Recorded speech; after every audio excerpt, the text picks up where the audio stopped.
Friday.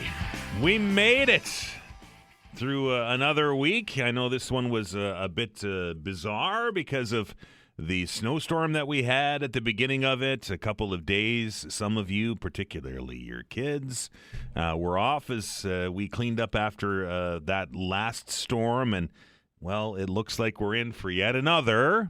And it's very interesting that we seem to pick a day here in Nova Scotia and Atlantic Canada that becomes the snow day for the winter, right? If you remember back when we were dealing with multiple storms in a month, it was Wednesdays, right? Every Wednesday we would get a snowstorm, and then we'd clean up after it, and it would take 7 days, and then we get another one. It seems that Sunday night into Monday is the snow day du jour for us here in HRM. Could be 30, could be less.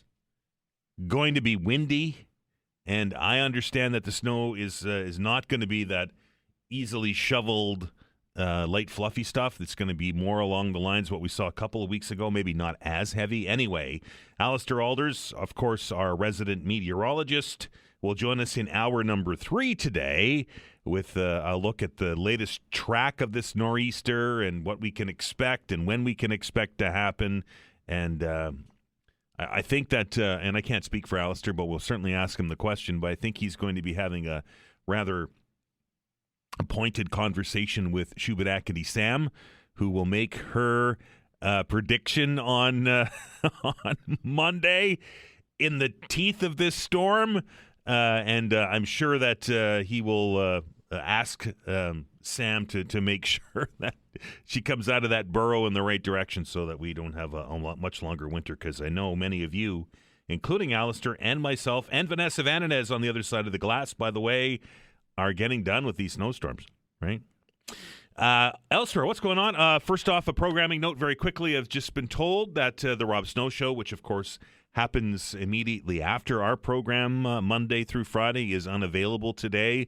They have a rather large cold snap in Ottawa, and I understand that there's been some problems with some infrastructure there, so Rob is unavailable today. So if you're looking forward to his Friday show, you're going to have to wait. We'll give you an update on that if we get any more information as we move forward. Have you been watching the Tournament Hearts?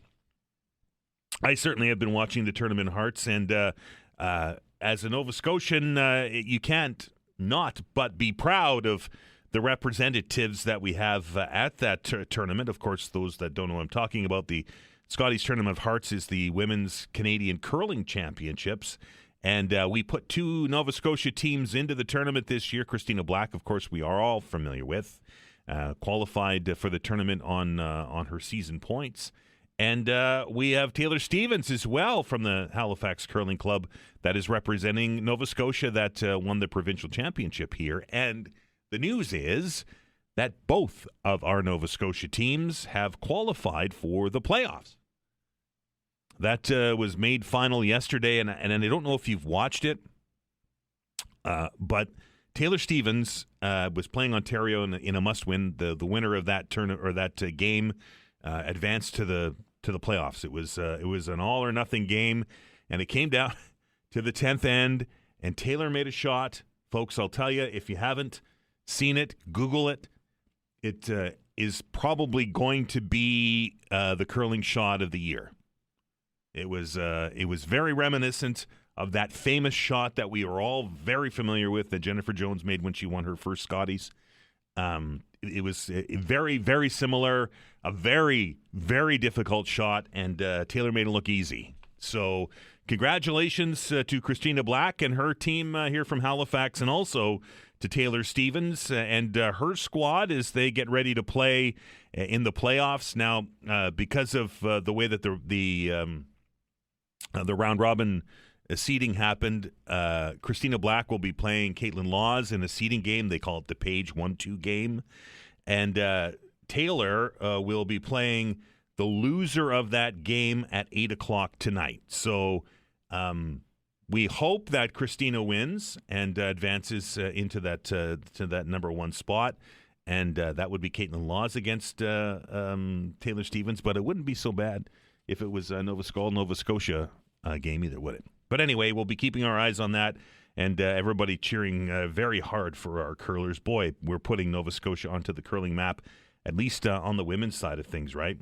Elsewhere, Pierre Poilievre facing a vote on his leadership today. Most think it shouldn't be much of a problem for Pierre Poilievre, but with the recent floor crossings and a surge in the polls for the Liberals after Mark Carney's speech in Davos, I don't know if that's enough to topple him as leader, but that's happening as the Conservatives are having their conference in Calgary today, and the President of the United States again on his phone. I wanted to say tweeting, but I guess you really can't see that, and truthing just doesn't even sound right. But anyway, he was on his social media and now threatening more tariffs on Canadian industry, this time Canadian aircraft, and planning to add a 50% tariff and to decertify some of our aircraft that would be sold into the United States because of the converse to that. His concern is that we're taking too long to certify Gulfstream aircraft in Canada. It just feels like the randomness of the way that foreign policy happens with the President of the United States. You don't know where he's going next. It feels like he is, maybe he's having a nap or he's walking down the hallway and something just pops into his mind and he makes a what do they call them, truths, and then here we go again, right? So anyway, it might be something that you want to talk about when we open up the telephone lines. That's going to happen after 11 o'clock today when we do the Friday free-for-all. We were having a conversation in the studio yesterday with Mayor Andy Fillmore, and it was a wide-ranging interview. We talked about a lot of things. We talked about Robie Street. We talked about the Forum. We talked about the budget process. We talked about the casino property in downtown Halifax.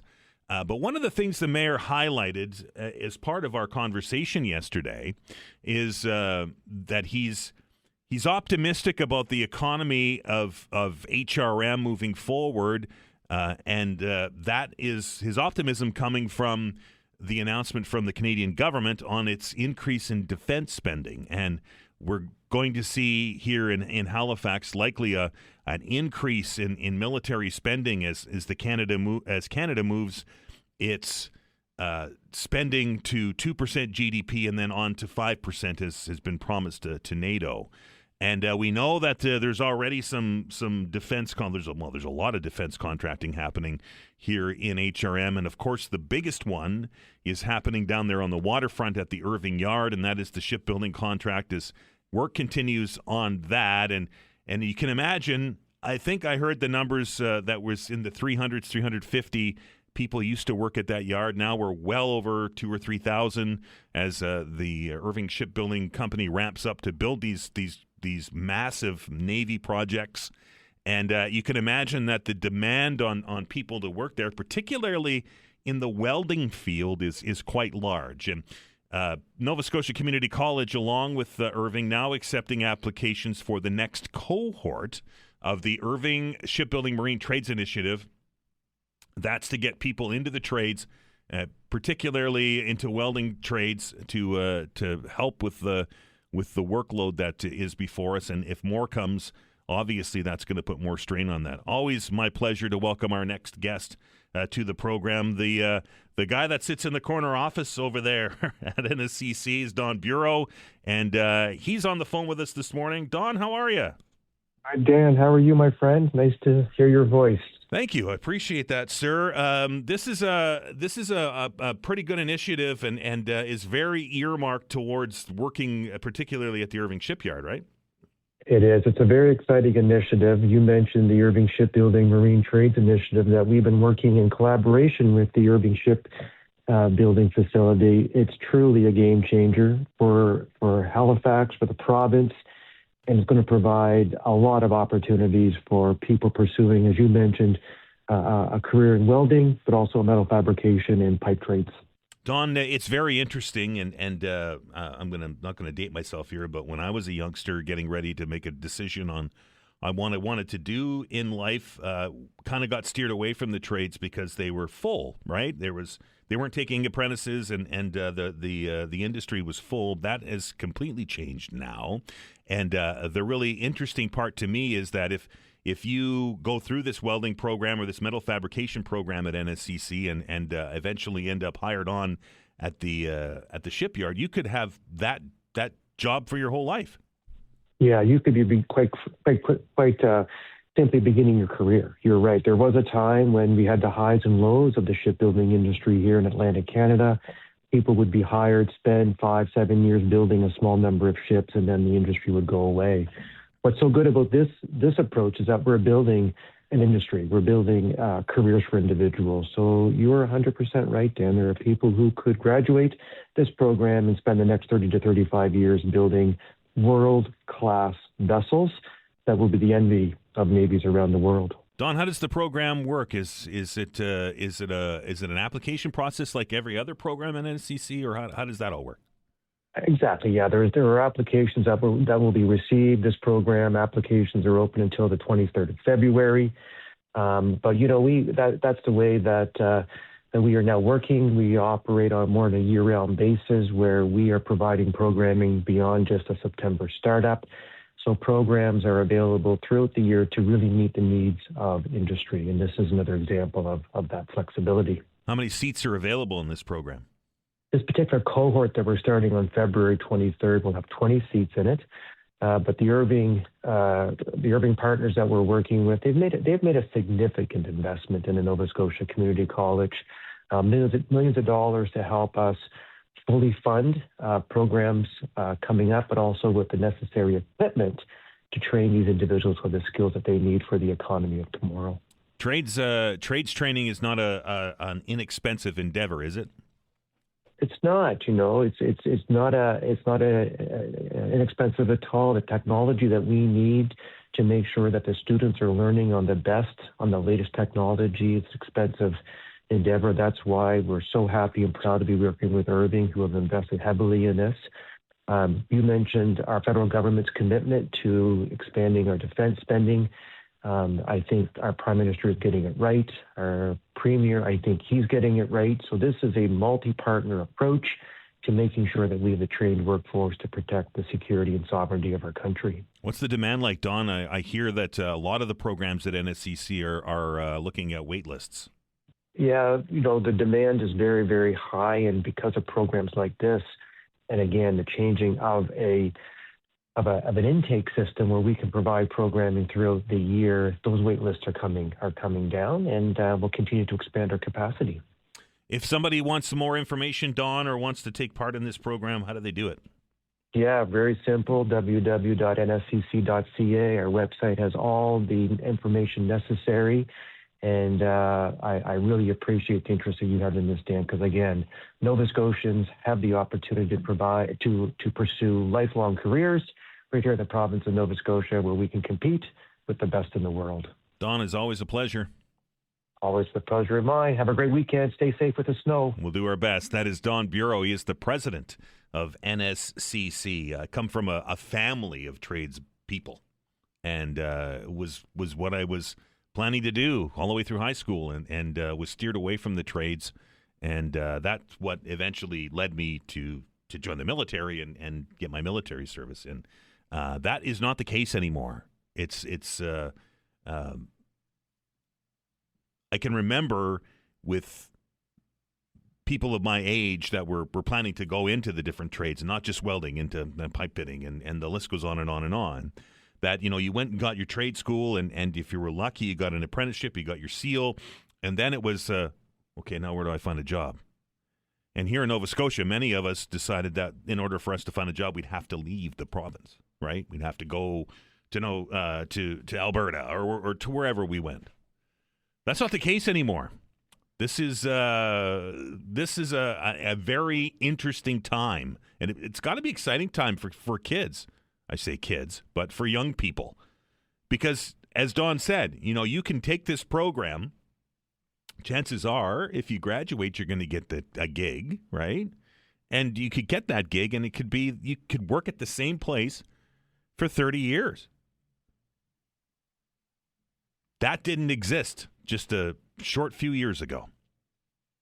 Time to take our first break. When we come back, we had a conversation earlier this week with the minister of the provincial government who was pretty happy that Nova Scotia saw an A grade on the red tape report card. We'll have a conversation with the organization that put out that report card. That's the CFIB, with Vice President Atlantic Louis-Philippe Gauthier when we come back. You are listening to the Todd Veinotte Show. It's Friday. We're back in minutes.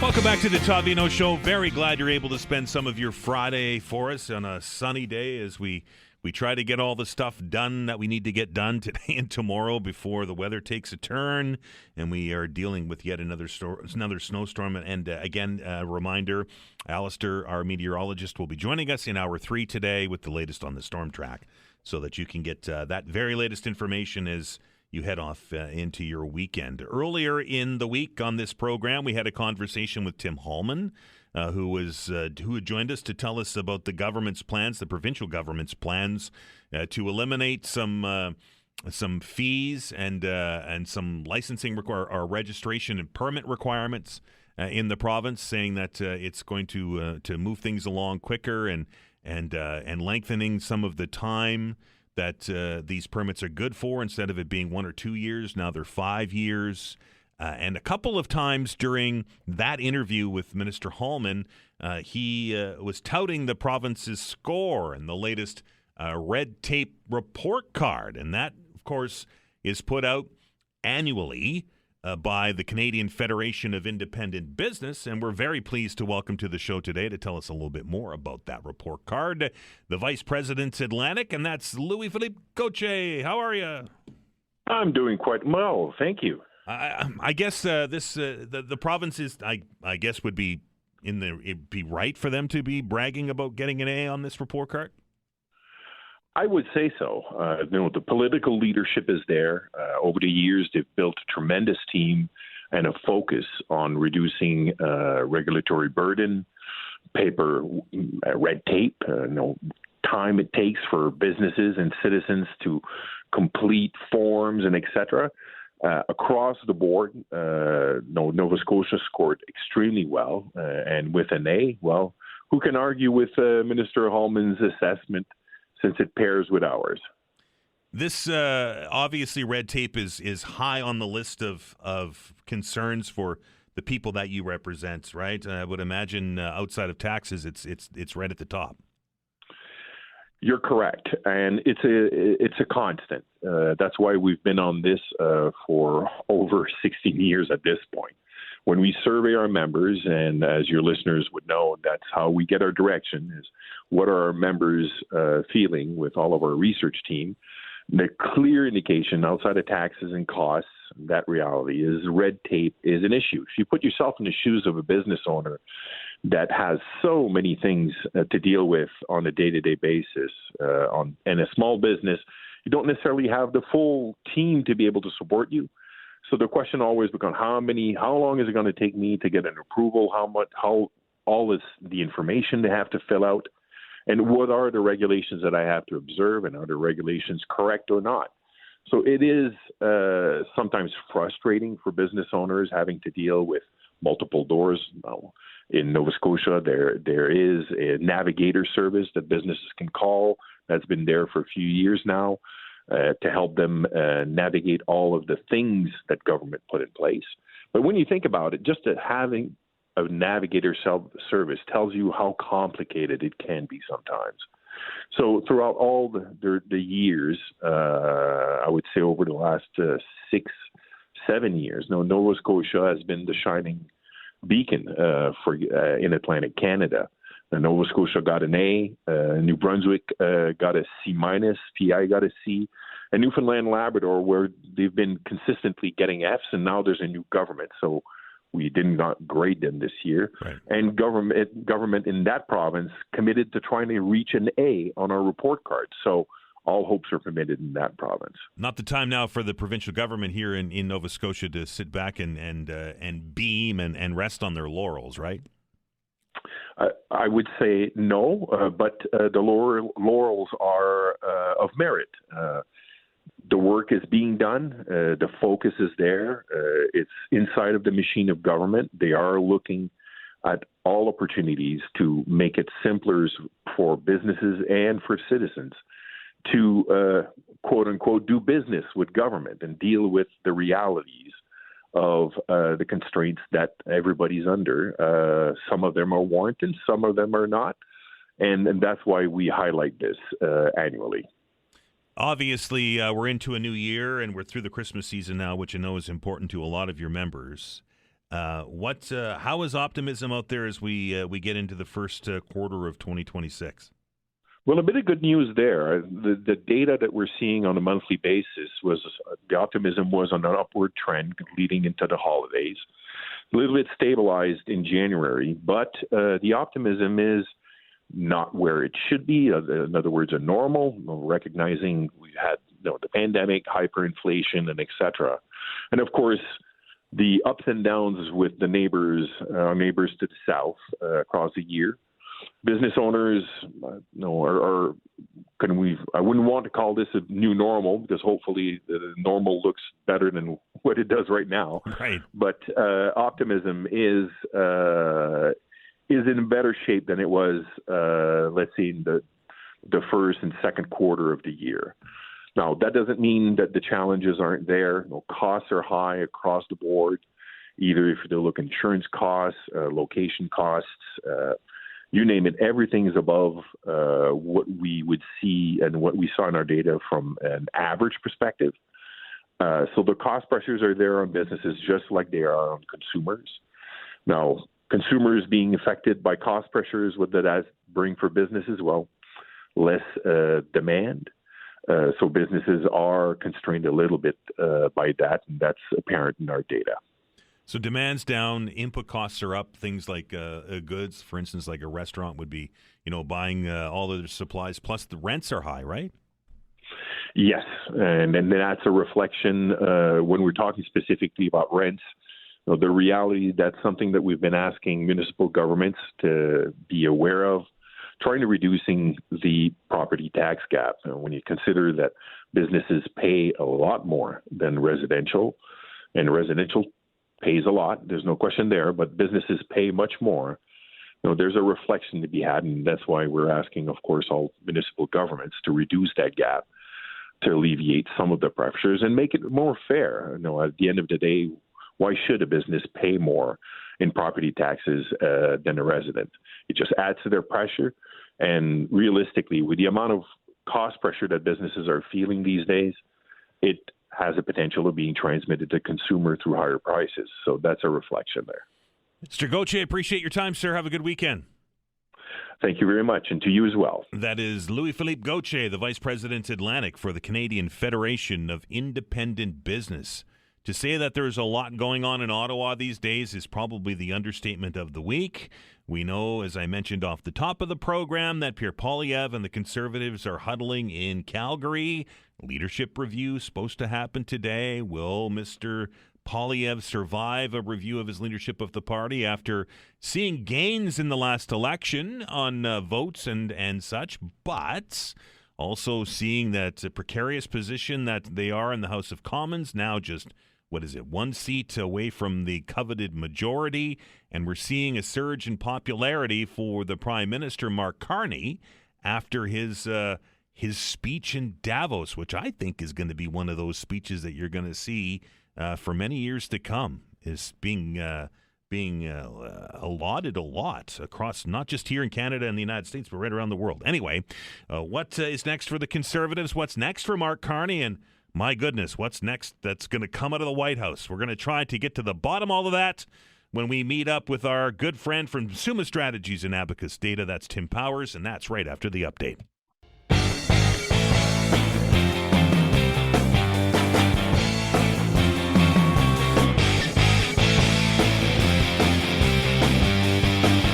Welcome back to the fabulous Friday edition of the Todd Veinotte Show. I'm Dan Alstrand. Always my pleasure to welcome our next guest to the program from Abacus Data and Summa Strategies. That is Tim Powers. Tim, how are you, my friend?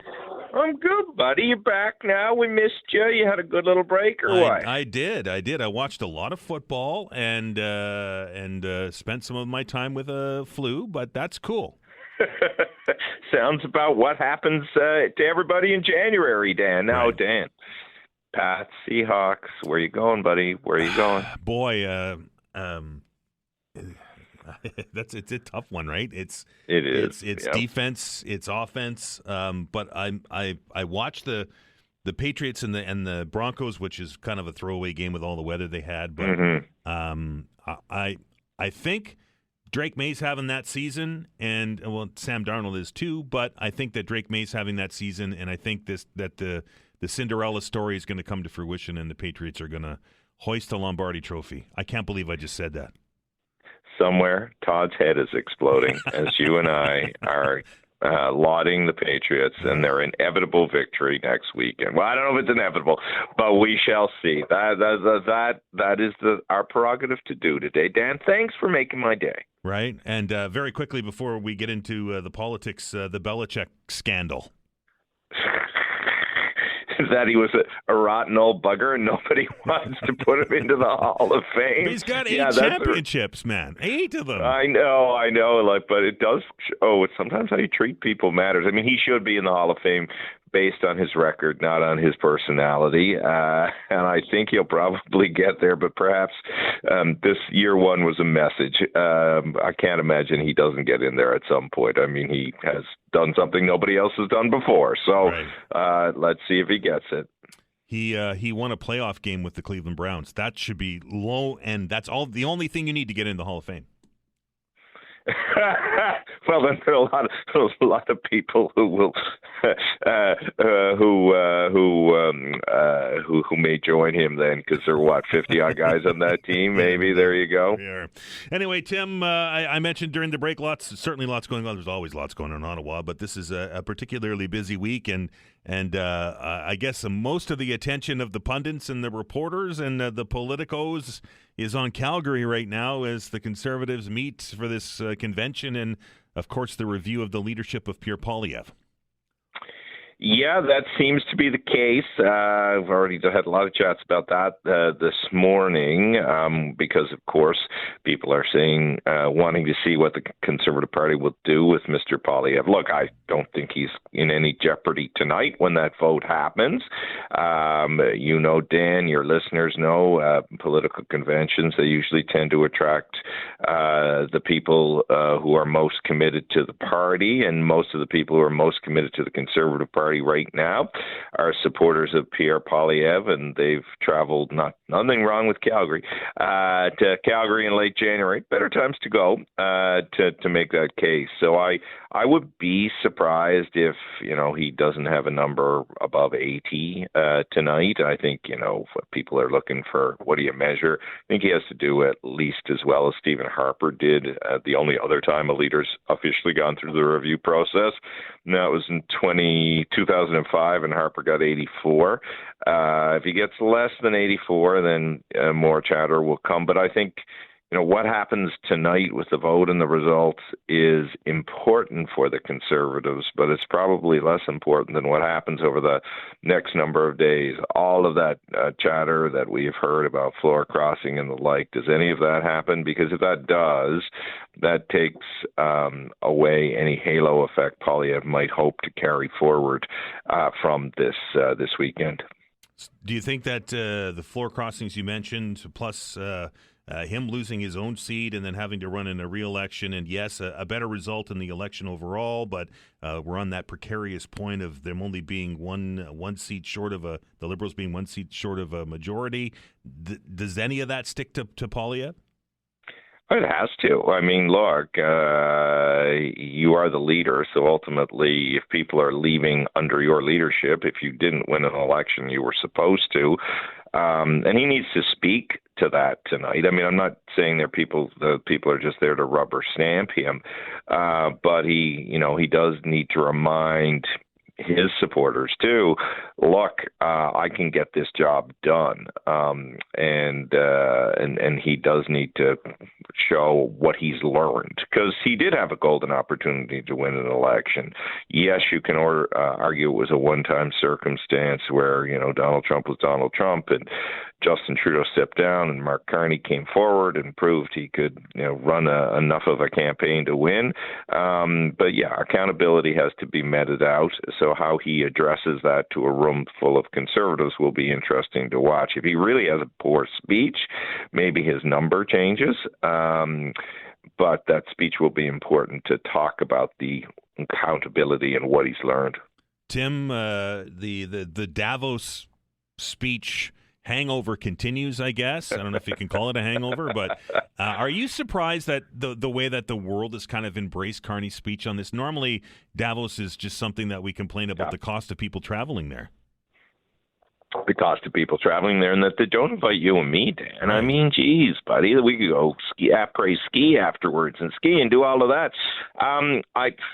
It is interesting that it's lingering, and that's probably why Trump continues to be so bitter at Canada. The cracks about Bombardier and hockey and all of that nonsense that he's now going on because somebody else got the spotlight. But I think Carney was wise enough, and the moment worked to make the case that, hey, world, we need to look at this better. And I think we know it in Canada, Dan. I'm sure you get a lot of calls about this, like, why aren't elbows back up and all of that. So Carney giving voice to that played well here in Canada and around the world. The elbows up thing is interesting. I and many, and myself included, were criticizing the Prime Minister for kind of dropping those elbows down to his sides the last time that they had a face-to-face at the White House. Are the elbows back up, do you think? I'd say they're at waist level. If they're waist level, then they're down, aren't they? I'd say they're raised a little bit, but we still have to get that deal, right? I think part of this is very strategic because there's long been a theory that Trump does like when you push back a little. So I think the pushback has begun again. I think some messages have been sent about the Americans are stirring the pot on Alberta separatism, and you saw some shots fired back on that, and there were some other comments that the Prime Minister made. I don't think he's going to get into a full-on screaming match with Donald Trump, but as best as a former governor of the Bank of Canada can, he'll be more deft. How's that with the elbow? Won't be Gordie Howe where you'll see it coming into the boards, but you get a little kidney shot here, right, and a little brush across the jaw there. I think that's what we would that's what you're going to see from Carney. A little more of a face wash rather than an elbow. Yeah, right? Face wash. Yeah, exactly. Good old face wash. Nothing wrong with that. The last thing that I have on the list here, Tim, is that all the premiers gathered in Ottawa for a couple of days. We had a newser yesterday with all of them, yep, and Premier Ford and Premier Houston sitting together again. Got called out by the Prime Minister for doing things right. This is a bromance that's continuing to move maybe beyond heated rivalry. Ooh, clever. Listen, the guy who would like to be receiving the love of Tim Houston and Doug Ford might be Pierre Poilievre, and both were asked why, are you going to the convention? Of course, neither is, and that's not unusual, to be fair. Ford has his own, and Tim Houston is focusing on Nova Scotia. But look, Mark Carney seems to be getting more love from provincial conservatives, right, than Pierre Poilievre is, and that has to be maddening to him. And the Conservatives, as they gather in Calgary, can't just dismiss that, right? Or treat Premier Houston as they did last time as an annoyance, and have a racket with him. That's dumb. Carney, and it's no surprise. I mean, look, I know from talking to other senior people in different governments, they all really like Doug Ford, regardless of political stripe. Apparently, he's a very, very, and it comes across that way sometimes. Like, what you see is what you get. And, well, he may annoy you with what he does from time to time in person. He's apparently an exceptionally likable fellow. So, hardly surprising that we Atlantic Canadians have a fondness for him in rooms like that. Always my pleasure, Tim. Have a great weekend, sir. And Todd, screw your head back on. It's okay. Someday, 2090, the Jets will be good, buddy. Thanks, man. Appreciate it. Bye. That is Tim Powers from Summa Strategy and Abacus Data. Nobody wants to coach the Jets and just not answering their phone calls. It's crazy.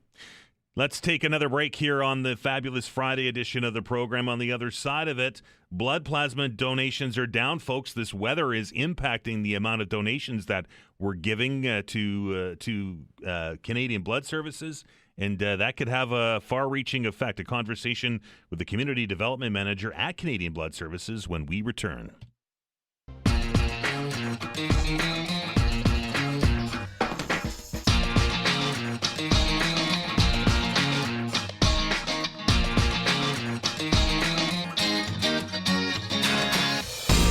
Been watching the news right across the country, and even here in Nova Scotia, you know that we've been dealing with the weather for the last month or so. It's not just here. We saw that massive snowstorm in Toronto last week. We've seen the deep freeze that's gripped much of Western Canada, right from Alberta right through into Northern Ontario.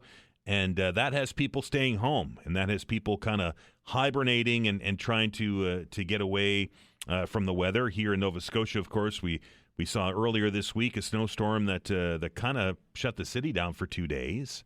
And a lot of things obviously happened because of that. But one of the things that sometimes I think we forget about is that when we have a disruption or we have a slowdown because of weather in our day-to-day routine, then Canadian Blood Services, who of course provides a vital service to Canadians across the country, sees a drop in donations. And earlier this week, that organization put out a call for people to step up and help to refill the blood banks as we roll into 2026. Very pleased to welcome to the show today to tell us a little bit more about that, Community Development Manager, Canadian Blood Services. That's Krista Hanikowski. Krista, how are you? I'm doing great. How are you doing? I am well. Am I correct? Is when we see weather and we see snowstorms and cold snaps that your donations drop off? You got it right. So for sure this week we had to cancel blood donation appointments. We were supposed to be in Port Hawkesbury with our mobile clinic this week, so obviously that couldn't happen. But it's not just canceled events. It's also just the snowy roads, the colder days. It's things that keep people off the roads. So just across the country this week, we saw 1,500 fewer donations than we normally see. We had 16 canceled total events. And that was blood that we were counting on. So we really need people to step up, especially ahead of another storm that's coming this weekend. Obviously, and I think this is the obvious question of the day, but blood supplies and donating blood is so important because you never know when you're going to need it. That's right. It's the kind of thing you don't think about until you or one of your loved ones need it. But it is also perishable. So we need a constant fresh supply of blood coming in. We want to make sure that our hospitals are well stocked with the life-saving products that we need. And we need to keep on pace with what they need and help stay prepared for any future emergencies. You're also putting a call out for those that have O negative, the universal donor blood. You're short on that as well. Yeah, O negative is especially needed because it plays a critical role in emergency care. It's compatible with all blood types, so it can be given to anyone. But it's a very small percentage of Canadians, and hospitals use more of that blood product. So we especially need to find and recruit those O negative donors and ask them to come and donate. All right, Krista, for those that are listening right out there that may be interested in donating, what's the process? How do we get involved? Sure. So we ask you to make an appointment. You can walk in these days, but also make an appointment, blood.ca, 888-2-DONATE, or download our Give Blood. Here in Halifax, we're open 6 days a week at our Bears Road Clinic, but we also have a mobile operation that operates in different places around Nova Scotia. So if you log on or give us a call, you can see what donation clinic is closest to you, book your appointment, and come in and see us. We also have a great promotion going on right now. So everyone who donates between now and March 31st can enter to win a pair of flights from Air Canada to anywhere in the world. So come on out, bring a friend or family, and turn your winter blues around by helping somebody. Fair enough. Krista, what does it look like for when you arrive there, perhaps for a first-time donor? What's the process? Sure. So I tell people to plan to spend an hour at the clinic. The first kind of half hour will get you checked in. You'll meet with a nurse. They'll test your iron, go through medications, make sure it's safe for you to give, safe for somebody to receive. After that, we start the donation process. It's only about 5 to 10 minutes of actual needle and arm donation. And then what some would say is the best part, 15 minutes of juice and cookies after. The cookies are the best. Yeah, they are. And we do snacks before and after now. So you'll get chips when you walk in and then juice and cookies when you leave. Plan to spend the hour, but again, it'll only be that actual 5 to 10 minutes of needle and arm donation. Again, Krista, just in case people are just tuning in, what's the best method to first off, I guess, do you do walk-ins? We now do walk-ins. So have a look, make sure you know our hours because we're a variety of hours. But if you want to make an appointment or see which clinic is closest to you, because we do go to lots of rural areas in Nova Scotia as well, blood.ca, download our Give Blood app, or call our number, which is 888-2DONATE. And everybody can donate, right? So you have to be of 17 years of age and in good general health. But other than that, anything that you might need a screen for, anything you'll talk with a nurse with before. But otherwise, we encourage everyone 17 and over to come on out and try. Well, let's get our roll up our sleeves and get you back to where you should be. Krista, I appreciate your time. Thank you so much. That is Krista Hanikowski of Canadian Blood Services. It's the gift of life, right? That's the logo, but it really and truly is the best way to describe that. And you don't think about blood donations, you don't think about the blood bank, you don't think about blood transfusions until you need one, and then you're very grateful that it's there. And Canadian Blood Services is trying to make sure that it's there. So if you have donated in the past, maybe have let that lapse, or you've never done it before, and you are maybe apprehensive about the needle. Needles aren't my favorite things in the world, I will tell you that much. But I've donated blood, and it really is a painless process. The folks at the clinics, I'm assuming it's the same everywhere, but at least the one that I went to are fantastically friendly, and it's over before you know it. And then the best part, right? That's the juice and the cookies. Getting ready to take our next break here for the news at the top of the hour. And on the other side of it, of course, it's time for the Friday Free-for-All. This is your chance to talk about whatever it is on your mind. It wraps up our week of open lines, and there is certainly a lot of things to talk about. Our conversation with the mayor yesterday was wide-ranging. I mentioned off the top of the program, we touched on a lot of things. We touched on the Roby Street widening. We touched on bike lanes. We touched on the forum, which our conversation has stirred more debate into the community. We're going to bring somebody on who is going to maybe challenge some of the assertions made by the mayor. That's going to happen in hour number 3. But if you want to talk about the $125 million plus project at the Halifax Forum, the mayor yesterday was pretty clear in his thoughts of what should happen with that facility. He thinks it's time for HRM to say goodbye to the Halifax Forum. Not sure if you agree with him with that. Might be something you want to talk about as well. The leadership convention out west with Pierre Poilievre might be something that's on the agenda. The ongoing situation with our friends south of the border, which seems to be changing hourly. That's whatever it is on your mind. That's the beauty of open line radio. Often imitated, never duplicated. This is time now for the Friday Free-for-All. 902-405-6000, 1-877-801-8255. I look forward to your calls after the update.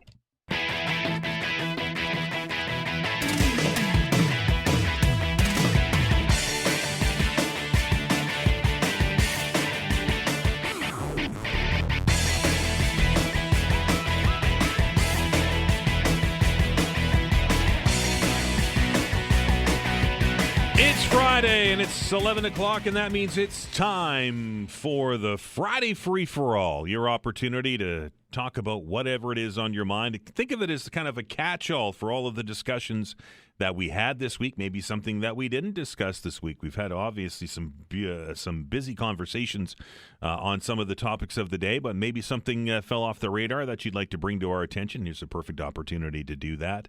Or if you want to add your 2 cents onto some of the discussions that we've had on issues here in HRM and the province in Canada and around the world, here's a golden opportunity as well. The telephone lines, folks, are now open. 902-405-6000, 1-877-801-8255. Open hour. Regular rules apply. Anything goes, and I'm looking forward to hearing from you. We talked, as I mentioned before the break this week, about the budget process. That got back underway here in HRM. We had a rather lengthy conversation yesterday during this hour with the mayor of HRM, Andy Fillmore. We talked about a lot of the issues that are facing council. The widening of Roby Street as part of the bus rapid transit program, the Halifax Forum renovation. The mayor pretty adamant that it's time that we say goodbye to the Halifax Forum. He's asking now the budget committee to kick that funding down the road for another year. I asked him if that is in fact what we're doing. He said no. That gives council a chance to go back into the plan for the forum and cancel it. So we'll have to keep our eye on that. Bike lanes, of course, coming back to the forefront this week.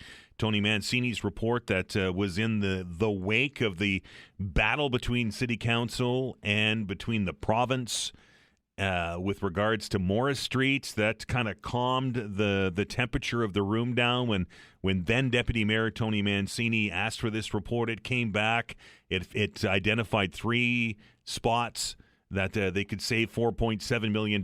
Council had a lengthy debate on that on Tuesday during their regular meeting. Ended up going with 2 of the 3, and I think the mayor said it was $1.7 million that would save. Got to tell you, I was disappointed with the result of that report. Now the mayor's asking for yet another report on this, which is going to take us out of the budget process and into next year, I would assume, to go back and look for more savings on the bike lane network, even if it means coming off that gold-plated, gold standard AAA network that council has been sticking to its guns on. We don't know if that or when that report would come back. It certainly won't be this budget cycle. I was kind of under the assumption that was going to be part of the last report. We know now with the new numbers that came out that there are still $66 million worth of bike lanes that need to be put in. It's 52 or 58% complete.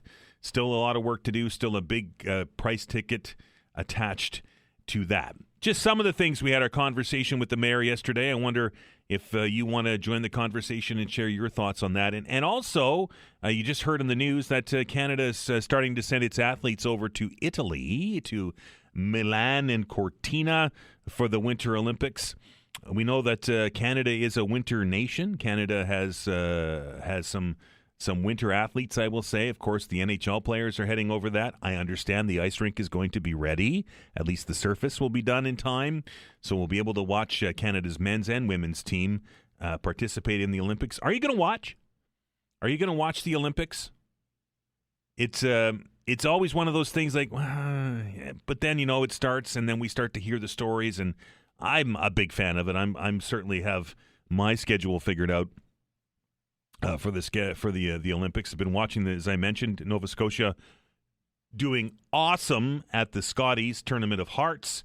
We'll watch the Brier after the Olympics, but we'll certainly watch the curling at the games. We'll certainly watch the hockey as our Cole Harbour lads don the skates, and of course we have Nova Scotia represented on the women's team as well. But I know many of you are looking forward to seeing Nathan McKinnon and Sidney Crosby and Brad Marchand playing together at the Olympics. It promises to be one heck of a tournament, and I'm curious if you're actually going to make it part of your schedule and watch it. Enough of me talking. 902-405-6000, 1-877-801-8255. Let's go right to the phones. Hello, Kurt.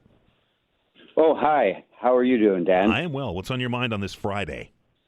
Well, I sat through the recording of the HRM Council and the agenda Right. and the budget stuff. And I got to tell you, I'm very, very frustrated from two perspectives. I'll just say the broad one. I keep hearing people say, we need to focus on what we need and not what would be nice. And I'm an old guy. I'm going to be 77 in a couple of days. And I bike recreationally, and I have an e-bike and all that stuff. But I feel for people that cannot afford a car, we have so much increase in population on Slate.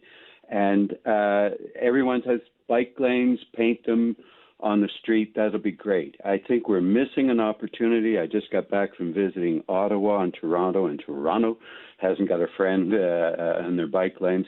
But it's a major means of transportation for people who can't afford a car. I know anytime I go downtown, it is wonderful to be able to take my bike and avoid cars. So you might challenge me on this, and I do want to make one specific point, Sure. which I'll get to quickly. Yep. But I think a lot of people don't call in here, and you get a lot of people that are car-centric, and I don't think the people that are looking for viable opportunities, I've talked in the past, I'm not sure with you, with Todd about Herring Cove, and wouldn't it be wonderful there's some way to get a bridge across the end of the arm or some way that people could ride bikes down Herring Cove and get on into the peninsula. So I'll just leave that stuff generally. I'm very disappointed. It ain't going to happen with this council. But the one other thing, I worked on a trail that is down on the end of Beaufort. It's called Halifax Urban Greenway, and It's part of the ones that they're going to connect, and the plan is to connect it to the universities and also to get down to Point Pleasant Park. And I've gone to all the input sessions that they have, and the only plan that is there now is to build an additional bridge across the rail cut between Roxton and Tower Road, so that the trail could go down there. And I said, that's crazy. You don't need and expensive to build a bridge. Yeah. And meanwhile, CN, as you know, has been slowly rebuilding the bridges, the one on Quinpool Road, the one on Roxton, and now they're going to rebuild the Tower Road one.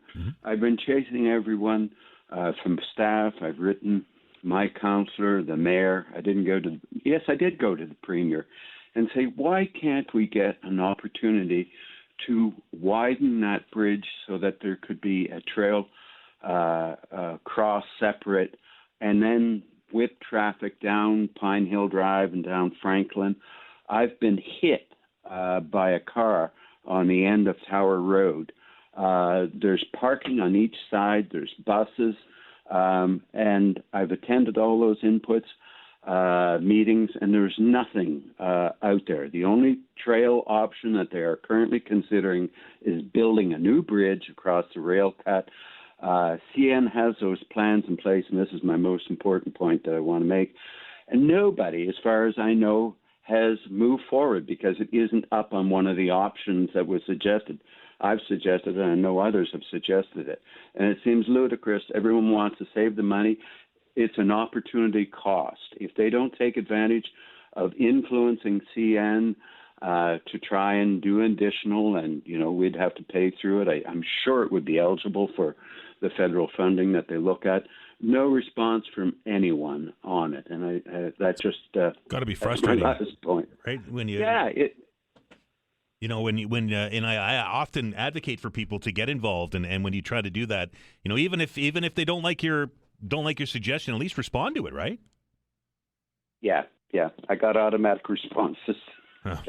Oh well. Anyway, appreciate it, Kurt. Have a good day. I'd like to offer one comment too. The snowstorm we had. Yep. I think we got great street clearing and great sidewalk clearing. It is so much better than in the past. There was the old days where Halifax, you had to struggle to shovel your own sidewalk. Then they brought in bobcats to clear it. Now they have proper equipment, and man, those people just move through when they get to your neighborhood and wait until they do it. It is just great. So I'd like to kudos to the city in terms of sidewalk. I know people will oppose me on that, but I find it handy. All right, Kurt, appreciate it. Have a good You weekend, have a sir. good weekend. Take care. Bye. 902-405-6000, 1-877-801-8255. I know that there are many of you out there that will disagree with Kurt on the snow removal, and we're going to get another go-around here on Sunday into Monday. Time to take our first break in the Friday Free-for-All. The lines are open, 902-405-6000, 1-877-801-8255. We're back after the update.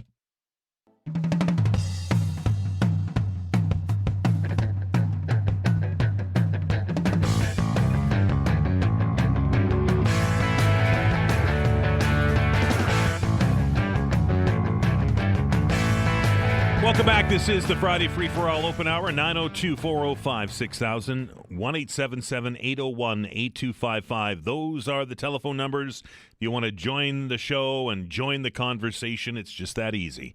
902-405-6000, 1-877-801-8255. We welcome Gloria back to the show. Gloria, how are you? I'm great, Dan. How are you? I am well. What's on your mind today?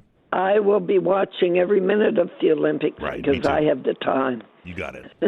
Also watching the curling. It's great that we have two Nova Scotia teams. Isn't it nice to have in Nova Scotia well represented at a national event? Oh, and they're such nice people.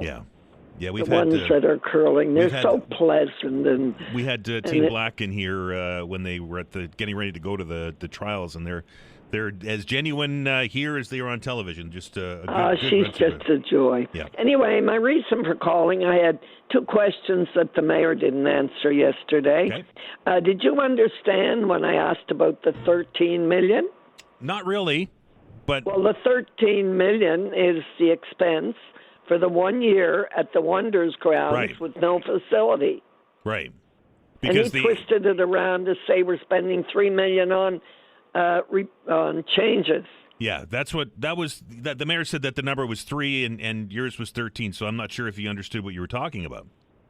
Well, he should be up on that. Right, that's a big difference in money. That's very, very important. The other question, when I talked about the apartment or the buildings with one staircase, currently in Canada, the rule is that buildings more than 2 stories must have 2 staircases for safety purposes. Right. I asked the mayor why they wouldn't go to the fire department before they asked for a report. And if the fire department said, no, it wouldn't be safe, then you don't need a report. Makes sense. Or if they said it's safe, then you ask for a change to the building code, I guess. But the mayor went on about walking up the steps at City Hall. I walked there when I was 85. No big deal. Yeah. This isn't about fitness. This is about safety. Fair point. So the fire department would look at it and determine whether they felt it was safe. I find that, and I did breach this with the mayor, that we tend to lean on staff reports an awful lot at City Hall, do we not? Oh, staff report. I remember when I was mayor in Dartmouth, I wouldn't go for a staff report for everything that went on. And that's what happens over there, a staff report. Because they don't want to answer the question themselves. They don't want to deal with it. Very simple. Call the fire department. Ask them. That's your answer. Absolutely makes sense to me. That's your answer. It makes sense to me, but common sense today doesn't seem to be very common. That's for sure. Gloria, anyway, have a fantastic weekend and stay safe in the snow. Stay out of the snow. You got it. We'll talk to you next week. Thanks, bye. That is Gloria McCluskey, former mayor of Dartmouth and longtime regional councillor here in HRM. Let's get back to the phones and we'll say hello to Jim. Jim, how are you? Good morning, Dan. How you doing? Oh, it's Mr. Hoskins today. Wow, I'm getting the whole list. Yeah, listen, I just wanted to, that was a great show, by the way, having the mayor on. Appreciate that. Thank you. I listened to that, most of it. I did hear his comments on the Forum, the Halifax Forum. So I'm a little bit biased because I was born and raised in the North End, of course, and worked a long time, used that facility many times. I've always seen the Forum as a venue for amateur sports, concerts, bingo, you name it, for the communities that surround it. So I'm in favor of trying to resurrect that building, and if you can't, at least build something, a multi-purpose center or whatever, on the same site. I'm not in favor of using that land for housing. So that's where I stand on the form. Mm-hmm. Now, the bike lanes have always been front and center with me. I don't know when any council is going to give up the fact that bikes do not outnumber cars, and people using cars both from outside the city coming into the city and the city itself, and what it's costing to keep these bike lanes. We just have to look after transit, and they seem to have steered away from transit. Now I see they've steered away from maybe the ferries for a while. If they drop that now, that might be a dead issue. We know that CN is not willing to give up track for any type of expressway into Halifax from Bedford. So why aren't we focusing number one and number one only on transit? Because they're going to tear up Robie Street for transit, but I don't see the effort that maybe council should be putting in for transit, because it makes more common sense for me. If somebody can't afford a car or they don't want to use a car, then they can hop on a good transit system. And even if they have a bike, if they're a biker and they don't want to bike down parts of Halifax, throw the bike on the bus or something. But we don't seem, Dan, to be focusing on transit as much as we should. Those are my comments. Appreciate it, Jim. Have a good weekend. Yeah, you take care. Bye. 902-405-6000, 1-877-801-8255. Conversation with the mayor yesterday on BRT, the rapid transit system, and of course, that $200 million price tag for that project that Jim was just talking about to widen Robie Street from from North to Kennard Street, and the expropriation of housing and moving people that are in those houses out. But then, and he called it a pinch point, and I don't think that I think he's correct that in its current situation it's a pinch point. But there are plenty of pinch points in Halifax transit system. I know they're trying to make them better with dedicated lines and so on and so forth. But I think Jim is right, and I think that if we're going to make a collective effort to get people out of cars, we have to make it fast and we have to make it convenient for people. And if it's not, and more importantly, safe. And if one of those three isn't there, we can have the fastest, most efficient transit service in Canada. But if people don't feel safe using it, and if you listen to the stories from the union about things that happen on those buses, the bus drivers are reporting, that people still aren't going to use it. And to Jim's point on the number of cars, I think it was Councillor Austin. Yes, it was Councillor Austin during the debate on Tuesday on the bike lanes and this minimal savings that they were talking about. Councillor Austin, and I'm going to paraphrase here, said something along the lines that we often over-scrutinize the spending that is done on this AAA bike lane network, and we don't give the same scrutiny to the roads budget. And that kind of took me aback a bit and started to think a little bit, well, then would it not be something to consider that we put the roads budget and the bikes lanes budget into one big pool of money, and then we figure out the percentage of use, and that's how the money's divided out? Wouldn't that seem to make more sense to you? We're back after the update.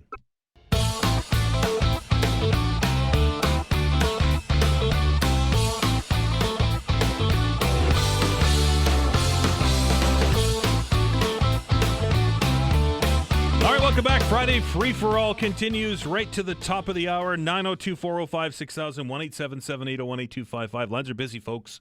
So if you run into a busy signal, please have some patience and keep trying. We'll get to as many calls as we can, and we'll start with Bobby. Bobby, how are you?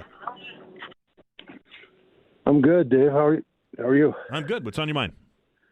I just want to make a couple quick comments. The first... with the bike lanes and stuff, well, safety definitely has to be an issue. Just with what we talked about a few days ago, just about the layout of the city and with population and the current conditions of the roads, and then you're going to be basically either making parts of these existing roads part of the bike lanes, or you're going to be building new ones. So congestion and safety for both bikers and vehicles have to be at the forefront. So I'm sure that some planning has gone into this with the placement of these bike lanes that are going to give a well-needed artery for folks to commute on their bicycles in and around Metro. Excuse me. On Vancouver Island, they have in Nanaimo they have something called the Parkway Trail, which runs kitty corner to the highway, and that's the main artery for a lot of the bikers there in Nanaimo, and they have smaller lanes that are dedicated to bikers for people to get around the city, but it doesn't really encroach upon day-to-day traffic activities. Same with Victoria. They have a trail called the Galloping Goose Trail there. And with a place like Halifax, we have a lot of land, and I think it would be advantageous for the mayor and for council just to take a peek at the possibility of capitalizing on some of this beautiful land that we have, and maybe make some trails around the city that we could all enjoy. Thank you. Appreciate it, Bobby. 902-405-6000, 1-877-801-8255. Let's go right back to the phone lines and say hello to Andrew. Andrew, how are you? Hey, Dan. What's up, brother? Nothing. What's on your mind? Well, just about 6 months ago, you had a caller come in, very educated comments about sort of taking a long-term perspective on maybe utilizing the old refinery in Eastern Passage for a massive container terminal, pulling maybe the existing Fairview terminal, which of course is dangerous because you have to go under two bridges. Right. And of course the beautiful Point Pleasant Park access point. And, in conjunction with that, like the amount of truck traffic going downtown would be, of course, alleviated. Yep. And of course, CN Rail may be open to, allowing some sort of commuter access. But, your caller, I don't want to steal his thunder, but he had some great comments about, the highway is right there, put the container terminal over in Eastern Passage, alleviate a lot of that traffic and maybe have a more of a longer-term approach. I don't know if you have any thoughts on that. I don't think it's going to hurt congestion at all. I think, if you watch the traffic that's going through the brand new Cogswell that used to be the exchange there's a lot of trucks when the ships come in that go through there, and they're big. They take up lots of room. If you can just stand on Lower Water Street and watch the parade, right, it would make a lot of sense. I don't know about the logistics. I don't know if it's deep enough. I don't know what the cost would be, but I think that we should be thinking about all of these things. Yeah, for sure. I mean, Autoport is over there, and they have big, massive ships come in from, over in the Europe, bringing the European cars over. So, and of course, there is some, refined oil tankers and carrying gas and stuff. So, I don't think there's that much of an issue. But it just, just thoughts. Your caller there 6 months ago had some great points. I just wanted to maybe bring that back into fruition. Appreciate it, Andrew. Thanks, brother. Have a good weekend. 902-405-6000, 1-877-801-8255. Hello to Percy. Percy, how are you? Fine. Thank you. I just got a suggestion for the city. Sure. In bike lanes. At the foot of Hammonds Plain Road on the Bedford Highway, make a big parking lot there for cars and do away with all the bike lanes on the Bedford Highway right into Halifax, and instead of a bike lanes, make that highway a three roadways. Okay. 2 in the morning, okay. 2 in at nighttime. The same as on the bridge. Yep.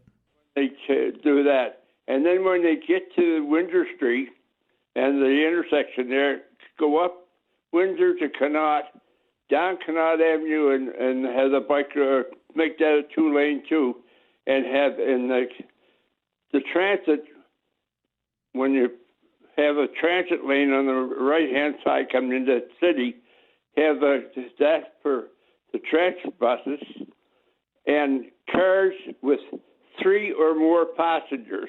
So like a carpool lane. Yes, that's right. And they could go on the transit lane. If it were less than 3, then they would be taken or towed away. And it would alleviate a lot of cars. And down at different intersections on the way in the Bedford Highway, have a parking thing so people could park their car there and get on the transit. And have transit coming in there maybe every 15 minutes have a bus coming into Halifax and one going out in the other way. Well, it's outside the box thinking, Percy, but that's what we have to do. I appreciate the call. Have a good weekend. Thank you. You too. 902-405-6000, 1-877-801-8255. To expand on Percy's first argument, let's have a great big parking lot, which might be difficult because there's a shopping plaza there, but a big parking lot at the end of the Hammonds Plains Road. And I don't know, let's put a ferry terminal there that will move people into the downtown core. Wait, but we're not talking about getting rid of that. So what's the solution? 902-405-6000, 1-877-801-8255. Hello, Gary. Good morning, Dan. What's on your mind? How's everything? I'm great. What's on your mind? Talking about the bicycle lanes, it's a never-ending.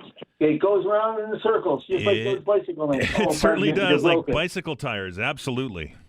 But listen, those bicycle lanes were supposed to be $100,000 a year funding. And then all of a sudden it blooms into the millions. Well, where does it stop, Dan? You can't go downtown just, I lived in the city all my life, and it's horrendous the way that the bicycle lanes are going. You hear that the councilors that are pro-cycle lanes, they say, oh, it's not adding to congestion. But did anybody ever look at the cars that are coming in from Elmsdale and down around Cole Harbor and Sackville and all over the place? They're just coming in by the thousands, the hundreds of thousands. And I don't know where they go on the peninsula, but gee whiz, I drive all over HRM, and I don't know where they go when they get into the city here. But and there was one time there was talk about a toll going on. They come up with all these crazy solutions, but they don't want to stop the bicycle lanes. And as far as I'm concerned, they do add to congestion because after all these cars get into the peninsula, there's nowhere to go but on the major routes, like Yonge Street or Robie Street, you name it, Barrington Street.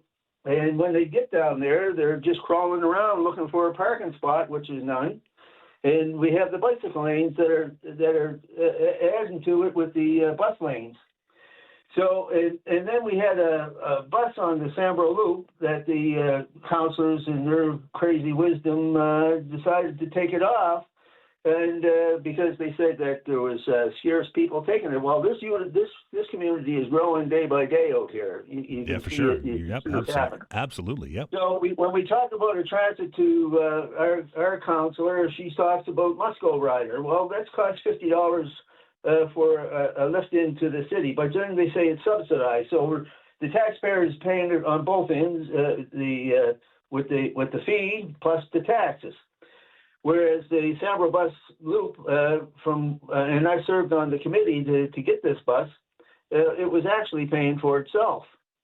And so they decided to take it off, and as a result, we have more cars, and besides the people that were taking it, they were back on the road, and some of them even moved out of the community because they didn't have a bus anymore. So they get buses back to places like the Sambro Loop, and I think the Beaverbank lost their bus as well, and that community is still growing. So. Why aren't they talking about public transit in places in close proximity, like the Sambro Loop? Put that bus back on, and alleviate some of the traffic that's coming into the city from the rural areas. As far as the forum is concerned, they got to leave that alone and just do some renovations, and everything will be okay with that, because it is a community-based service that goes on for the North Enders. Has been there for decades, and like Jim said, there's been a lot of concerts. I mean, that's nostalgic, and it doesn't much have bearing on it today, but it is an iconic building. And Mayor Fillmore has an agenda that he wants to rip down the post office there along with the Forum and create high rises in that area that nobody's going to be able to afford to go to anyway. Rents right now are $2,500 to $3,000 for a 2-bedroom. Seniors would like to get out of their homes and go and downsize, like myself, who lives in a rural area. I still have to do my own snow plowing. Now I'm getting into looking at 80s. So I just, I can't figure out why there's no senior housing for people that want to downsize so they can free up the housing market for younger buyers. It's just crazy how they think. And I bumped into a man here. I don't want to take up too much time, Dan, but this one really bothers me. He's 84 years old. He's got stage 4 cancer, and he has to bunk up with his grandchild, one of his grandchildren. And he went to public housing to see if he can get an apartment. And it seems like they're triaging the housing system between people that are homeless and seniors that worked all their lives that can't find a place. So they told him he can't have a place, but they gave it to a homeless man. Not one should be on the street in the city of Halifax in a country that's as rich as Canada. But they're not doing anything for either end. The elderly, especially now, are being hit because they can no longer work and they're vulnerable to the economic conditions. They need housing. And people that are disabled and homeless for whatever reason, they need housing. Okay, so Gary. In my mind, if they created the senior housing, that would alleviate some of the problems. And you heard all my spiel about the bicycle lanes and the Forum. Thanks, Gary. Dan. Have a good weekend. 902-405-6000, 1-877-801-8255. We're going to take a break, but let me leave you with this. Gary mentioned the Forum needs to be saved because it's an iconic building and for nostalgia. Is the thought of a concert you watched in 1983 or seeing Macho Man Randy Savage there in 1991, is it worth $125 million of your tax money? We're back after the break.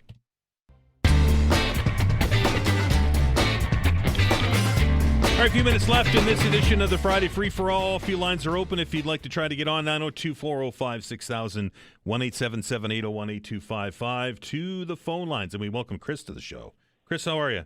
I'm good, Dan. How are you doing? I'm well. What's on your mind today? Good. Oh, just a couple quick things. First of all, I must say I agree with Jim Hoskins. He's right on point with that. And, of course, Gloria is always a pleasure to hear from, and she makes great sense. I have to make a comment about Kurt. Kurt loves his bicycles. There's no question about it, and good for him. But Kurt's not living in the real world when it comes to his life scenarios compared to the average Haligonian. He's retired, got all the time in the world to do whatever he wants to do, doesn't have a job he has to get to every day, no kids to drag around everywhere. He can channel his grocery shopping into one little trip a day if he wants or whatever. Most people can't do that. So I don't know if you have a family or anything like that, Dan, you've never mentioned, and I don't mean to assume, but can you imagine trying to get a bunch of kids together and go shopping on a bicycle? Go to Costco, Bears Lake, somewhere, and get out there is one thing, but trying to get your groceries back, this whole thing about bicycles replacing cars, it is never, ever, ever going to happen, and it can't happen. We all, with any common sense, know that. I think it was interesting yesterday as someone brought up a survey that CTV or ATV or someone had done on the bike lanes and found that only 2% of the people surveyed were in favor of the bike lanes. So that sort of falls in line with the 1.5%, 2% of cyclists in HRM that we seem to have. There's always a comparison council is making between, look how much, especially my councillor Laura White, about how much is spent on road maintenance compared to the bicycles. Well, you've got 4,300 kilometers of roads and streets in Halifax. That's a hell of a lot more than what the bike lanes are. But your situation or your suggestion of possibly incorporating the two budgets and using it in a percentage split as to how much the bike lanes get versus the other, maybe that does make sense. Laura claims that there was $900 million spent in the last 12 years on road maintenance in HRM. Bikes, riders represent approximately, let's say, the 2% of HRM residents. 2% of 900 million is 18 million. I don't think too many people, if only 18 million was what it took to do the bike lanes over the years, I don't think too many of us would really be complaining about that as far as cost is concerned. So your suggestion may not be a bad one at all, in my opinion. But let's get away from, guys, especially you councillors, let's get away from comparing the road maintenance with the bike lanes. That's like comparing apples and oranges. And on that, I'll let you get on to other callers. Dan, there's more I could say, but I'll save it for another day. We'll talk to you on Monday. Thank you, Dan. All right, Chris. 902-405-6000, 1-877-801-8255. I don't know if it's even possible, but at least it would quantify the money spent on it, right? To base the budgets, the annual budgets on usage. Maybe it dwarfs the bike lanes, and at $18 million a year, it would take us 50 years to complete the network. I don't even know what the math is, but at least it would be able, at least in my simple mind, to quantify. Okay, these things get 2, they get 5, they get 10% of the traffic daily in HRM. Then that's the allocation of the budget. I think many of you out there would make more sense than coming up with an arbitrary system with a number at what was it now, $85 million to build these lanes. But that's just my opinion. Off to the phones, and we welcome Ken to the show. Ken, how are you? Good, Dan. Maybe you could give one of the counselors a call who's coming on Monday and ask them to bring their laptop or have their laptop handy where they could answer a question about the requirements for the snow removal contracts. Okay. Because myself and Rick used to banter about this all the time. Right. And what happens is you get 2 different contracts, one for the road, one for the sidewalk. Well, the guy in the road don't give a crap about the sidewalk, so he's pushing all the snow onto the sidewalk. The guy in the sidewalk, he don't care about the road, so he's throwing it back out on the road. Now let's enter bike lanes. Where are you going to push it? Because Sam Austin says there's 16,000 bikes a month during the winter that's traveling on the bike lanes. Obviously, that's got to be a priority. Where are you going to go with the snow from the bike lanes? You go left, it's on the road. You go right, it's on the sidewalk. Impossible situation to, if you don't have snow throwers and you're throwing it in the back of a truck like Montreal does, you're screwed. I hear you. Anyway, and a shout out to the Nova Scotia Trucking Association. They got 2 new commercials on the TV, which are excellent to show exactly what to do around trucks. Hey, if it saves one life, it's well worth the money that they spent. Somebody got their head screwed on right over there. It was nice to see the 2 new commercials coming out. Appreciate the call, Ken. On the flip side of that, for the worst commercial on CTV, Q104. All right, thanks. Have a great weekend, Dan. 902-405-6000. I'm going to leave that one alone. You all know my feelings on our competitors. 902-405-6000, 1-877-801-8255. I'll relay the story to what Ken was talking about when I watched the snow removal on the first storm 2 Mondays ago. I was up at 4 a.m. Sidewalk plow was plowing the sidewalk in front of my house. I left. I came back 30 minutes later after dropping off my partner at work, and the sidewalk plow was on the other side of the street. I went into the house. I was on vacation, so I laid back down and had a nap.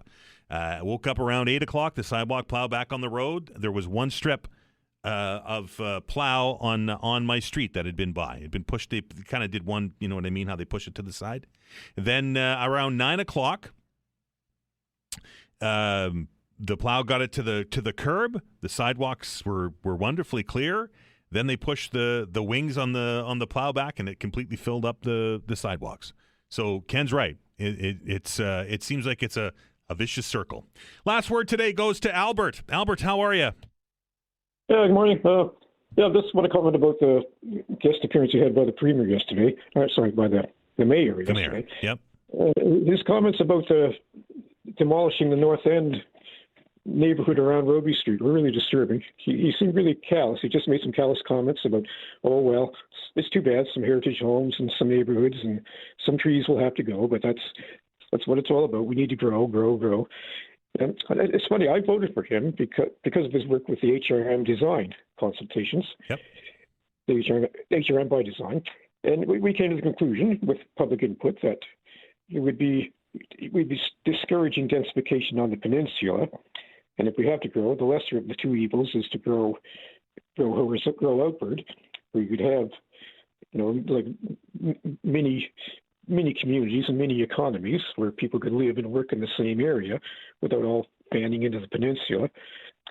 And also I voted for him because he was a member of the Heritage Trust, which is a concern of mine, but it seems the only trust he's showed is the trust he's betrayed since becoming a member of the rapid population growth Trudeau Liberals.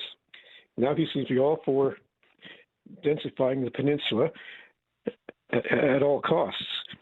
As far as that neighborhood goes, north end of Roby, I think we should take a cue from Vancouver, which is a city 5 times the size of Halifax. Years ago, they made a resolve not to put any expressways through the city. If you want to get around, you have to find another way. If you don't like staying stuck in traffic, find another way. And they did find another way. They have an excellent SkyTrain system, off-road transit. And as far as for a temporary solution to that north end congestion, why not simply put a reversing lane? It's 3 lanes for Pete's sake. We have reversing lanes elsewhere in the city. We have it on the McDonald Bridge. We have it on the Heron Cove Road. It's just for a temporary solution until we come up with a better traffic routing system and better alternatives. Instead of destroying the north end neighborhood and our precious urban forest, which is so important for carbon sequestering. That's the reason we have bicycle lanes, for Pete's sake, because we want to reduce the carbon. So just put a reversing lane there, and don't have any more demolition going on in this city, because this city is going to disappear at this rate. We're going to lose everything. Albert, I'm up against the break. Appreciate the call, sir. Okay. That's going to do it for the open hour. We'll do it again on Monday. When we come back, lots of discussion this week on the Halifax Forum. A conversation with the chair of the Halifax Forum Community Association Board of Directors, Paul Card, will be in the studio. You're listening to the Todd Veinotte Show.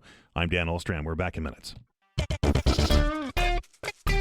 Welcome back. This is hour 3 of the Todd Veinotte Show's fabulous Friday edition. Very glad that you're able to spend some time with us. There has been, I will say, an awful lot of debate surrounding that brick building in the north end of Halifax. That is the Halifax Forum, and that debate isn't new, folks. That debate has been going on since I have moved to Halifax, and our next guest will tell you that debate's been going on even before I moved to Halifax. I think it goes back as far as 2008 and maybe even further back. We're in a budget cycle right now. We know the city's in a financial crunch. We know the numbers that are being floated about at $125 million, some suggesting it could be as high as $150 million. The mayor on the show yesterday said that the roof is falling down, which is kind of a safety concern, at least to me, and said that it's time for Halifax to say goodbye to the Halifax Forum. I'm very happy that our next guest was able to join us today and spend some time in the studio with me. Please welcome to the show the chair of the Halifax Forum Community Association Board of Directors, and that is Paul Card. Paul, welcome to the show. Thank you very much. So I guess let's address the roof concern. Is the roof falling down at the Forum? The facility is slowly disintegrating. The roof isn't falling down, but the structural engineers have clearly said, if they get a snow load of 10, I think it was 10 inches, that we need to close it. And so the possibility of it being closed by Monday for a period of time, right, really likely. And some of it, not all snow is created equal. Some of it's wet, but this stuff is coming that's wet. Right. And this is just part of the ongoing process. The board has for decades been repairing, patching a facility that needed a lot of renovations decades ago, and we've been doing it, keeping it open, keeping it safe. But it's at the point where I don't think anybody. It's not new information that the mayor shared with us that it's beyond its life cycle. Yeah, it needs to be replaced. So the mayor yesterday said that it's time for HRM to say goodbye to the Halifax Forum. Do you agree with him? Not the way he put it. No. Saying goodbye to the Forum, the building as it's such, I think the last report, and this is where it gets a little, there's been a lot of reports. Right. 2014, 2017, 2018, 2019, 2021, 2023, and just the recent report, 2025. All staff reports, all the councils, and there's been 5 of them, just so if anybody's keeping track, 5 different councils have all endorsed, yes, this is the place where we need to redevelop the form. So the idea that the structure can be saved to any degree has passed lots of years ago. In the 2019 report, they said it's being torn down with the exception of the 2 outside walls, 50 feet on Windsor Street and the facade on the front, and everything else is gone. So and the more recent report, which has gone into camera that the public hasn't seen, I haven't seen, but I've been involved with the board when the staff was preparing it, so I know some aspects of it, that said, no, we can't even save that. It all needs to come down. So the form is being torn down and being replaced. So the way I've been describing it is that we'd have to, strip it right to the studs. That's not even the case. No, and it hasn't been the case since 2019. The whole kit and caboodle has to go away. Yes, based on what I believe is in the most recent report that no one is allowed to see because it was in camera. Right. Yeah. Doesn't make any sense. No, it doesn't make sense. And this is not something that municipality is jumping into. This is something that has been worked on, and it's complicated because it's an old building, and could any of it been saved? So those reports are, and I don't mean disrespectfully to the staff, there are some very smart people working on how do you create a multi-district, multi-use, multi-season facility for recreation, culture, and community that is of value and going to be used for the next 99 years because it's 99 years old. Right. And I've worked with these folks. I know the work they've been putting into it. So there is some forethought, and it's well underway. It's to the point where they're into the schematic designs and the site plans with the idea of you would start construction probably end of the next year. But the cost is always everybody says the cost. And that's where I think, frankly, the mayor's being disingenuous. At best, he's being disingenuous. If you were going to build a deck and you look back and you were going to build the deck in 2019, and now you looked at the price in 2026. Yeah. Stats Can, Desjardins, IASB, all report that roughly you're going to have a 65% increase. Chicken coop, deck, house, multifaceted facility. In 2019, the staff reported that the cost of this facility is $74,700,000, and that's the base cost. And that's the first year they really did a de-estimate, which really had meat onto it. Before that was all analyzing what they could do and what the possibility is. You don't need to be a mathematician. Take 65% more than that. You get $124 million. That's where the cost is now. There's been the insinuation that there's been some crazy outlandish gilding in the foyers and all kinds of extravagant. That's ridiculous. It's the same building plan virtually that has been there since 2019. Everything has gone up. So so really it comes down to, is that a good value for the cost? But the cost is going to be the cost. Paul, if we tear down the Forum, it's no longer the Forum then, right? It would be a new facility. Well, the plan as it's been put in even since 2019 has been to do a nod to the architecture. So keep it having a similar. It's new material, but do a nod to in the spirit of the Forum. Do a nod to the historic nature of it. It is the Forum. That's where people have met since the community has met since 1927. So it would still be the Forum because it's just a replacement facility, like so many other things. So I think that's the key. There isn't extravagant money being sent. It isn't. The mayor has insinuated in social media that there's some sort of something untoward going on. It's all there in plan. I don't know if he's read all the reports, but I have, and I've been in there since the beginning. And the reports are what the reports are. They're very clear and very precise. And the facility is needed. The suggestion that you can miraculously find another 10 acres of land on the peninsula to build a couple of,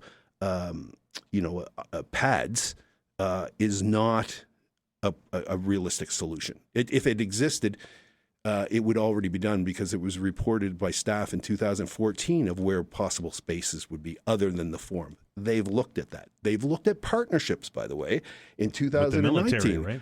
They've looked at those partnerships. They've looked at, and those were all about the military in 2014 proposed creating, the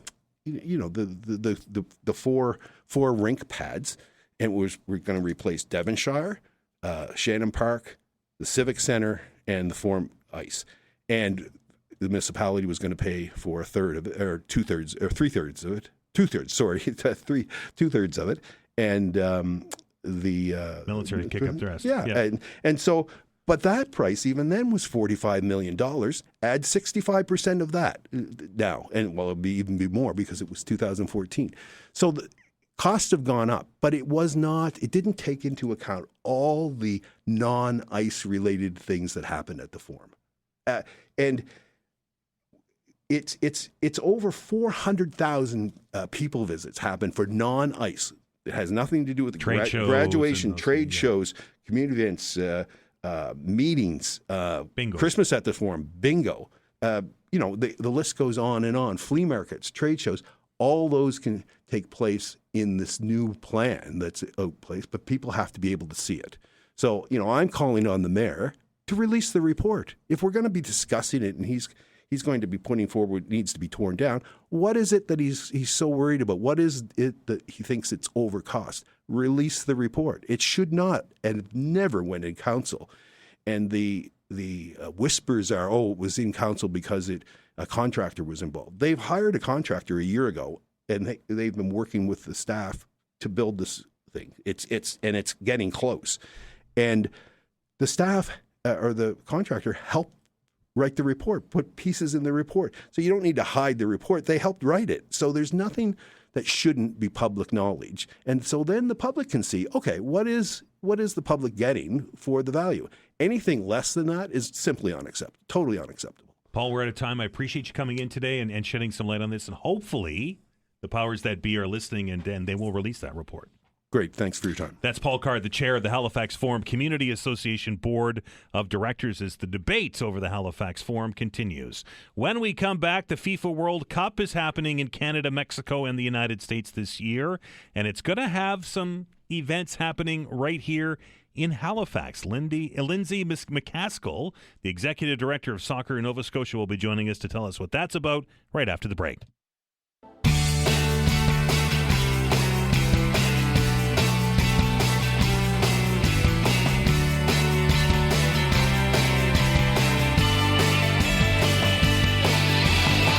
A lot of focus as of late, as we're almost on opening ceremonies time, is of course the Olympics that are getting ready to take a flight in Italy, and of course many of us will be watching that very closely. But let's not forget that another huge, I don't think there is a bigger sporting event in the world, will be taking place in Canada, in the United States, and in Mexico, and that of course is FIFA World Cup 2026. And that's going to be massive. I can't even find an adjective to describe it, how big an event that is on the global scale when it comes to sports. And Canada is participating in it and is hosting some events. And some of those events, folks, are going to happen right here in Halifax as part of the Canada Celebrates program. We're very pleased to welcome to the show today to tell us a little bit about that, the Executive Director of Soccer Nova Scotia, and that's Lindsay McCaskill. Lindsay, how are you? I'm great. Thanks for having me. Happy to be here. I'm glad you were able to spend some time with us today. This is quite exciting that Halifax has been included in this celebration. Absolutely. We're so excited to be part of the 40 stops that will be happening across the country. Tell me a little bit about what this celebration is going to look like. Yeah, so Canada Celebrates is a national coast-to-coast community programming event that's being put on by FIFA World Cup 2026 and it's designed to bring the World Cup experience into communities across the country. So while we can't host games here in Halifax, but we are happy to bring a big screen for lots of people to come out. It will be a free event. It will be open to the public. People can watch the opening game of the World Cup on June 11th. It will be about culture, community, and bringing everyone together. And I would imagine it will be quite a festive atmosphere on that opening game.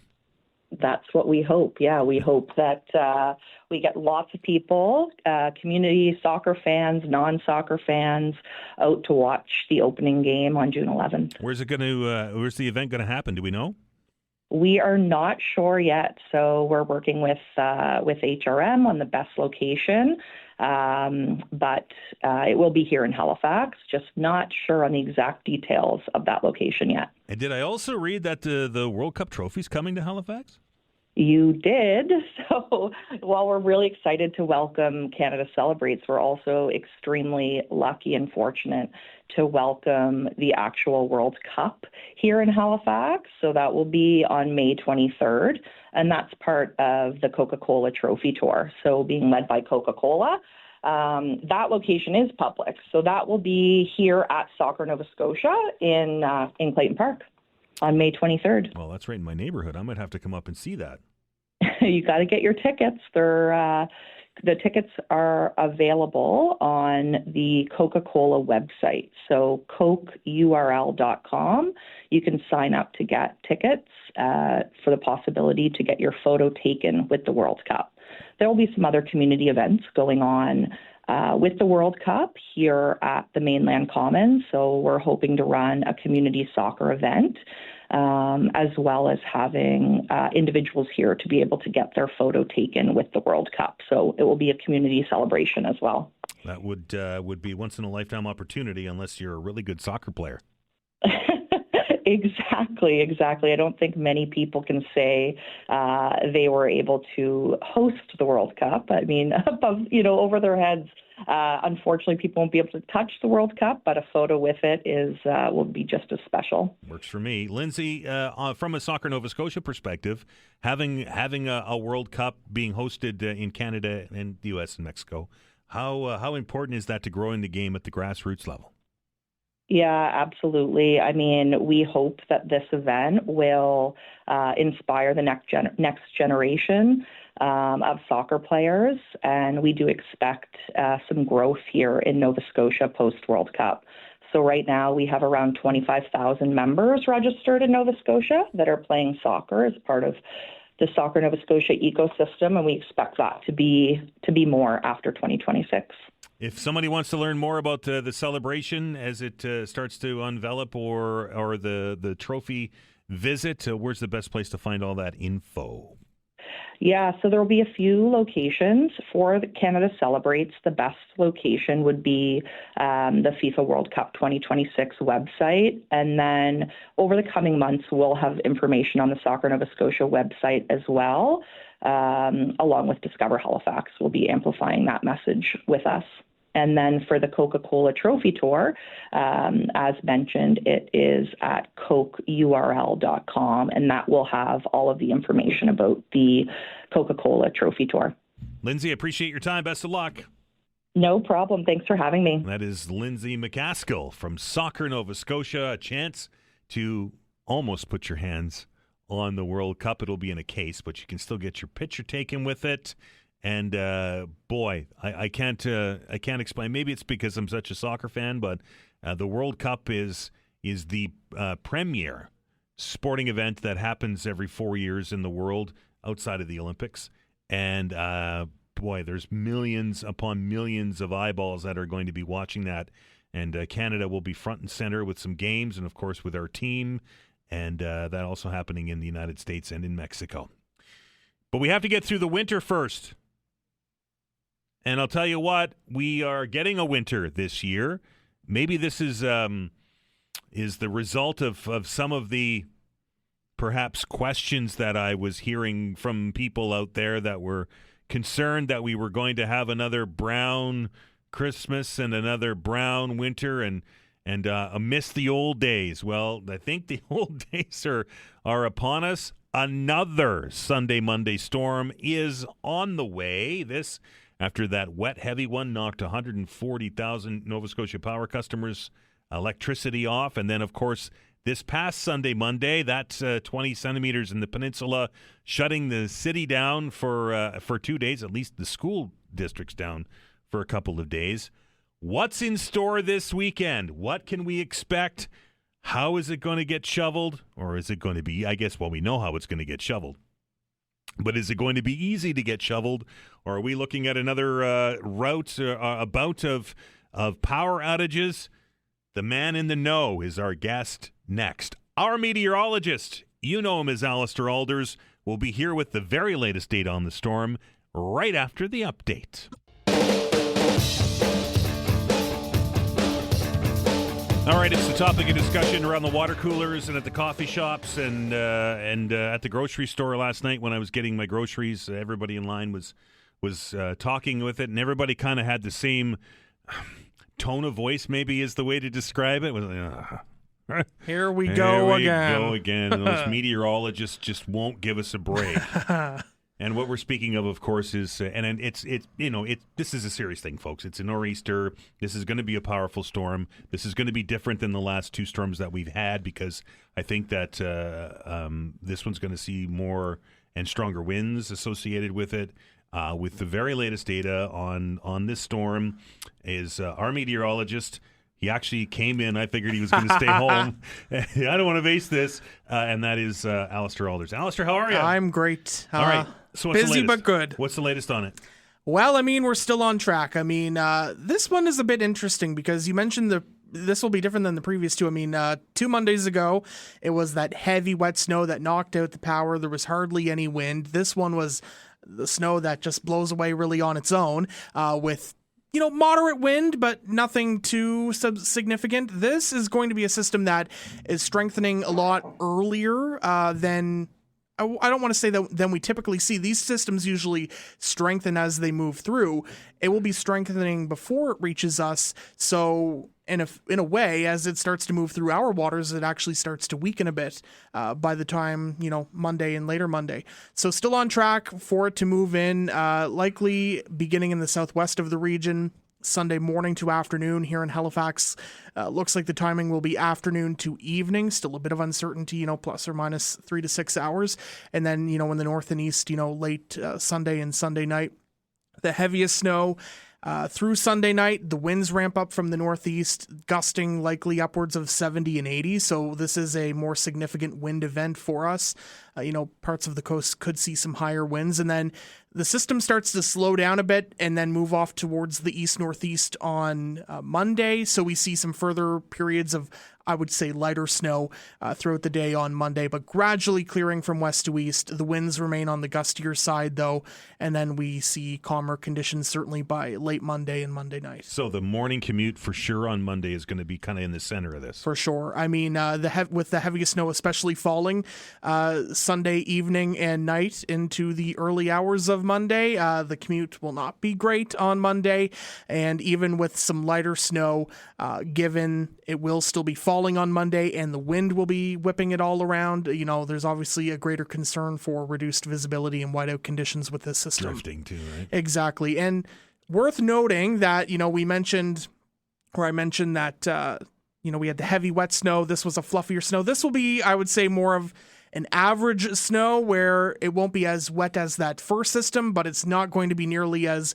light and fluffy as this. With the temperature climbing closer to the freezing mark, we will see, you'll have to put your back muscles are hopefully ready for it after these two systems, because it will be of the, I don't want to say the wetter variety, but there will be more moisture in that, especially compared to this last one. So it won't be as light as the stuff we just dealt with. Exactly. It won't be just easy to throw over your shoulder. All right, Alistair, now the most important question, and one that everybody wants to know, what are we looking at for amounts? So based on what I'm seeing right now, it looks like a 20 to 30 centimeter event here in Halifax. The potential for maybe upwards of 35 can't be ruled out. What I'm looking at on the guidance is a bit of a trend just a bit east of Sable.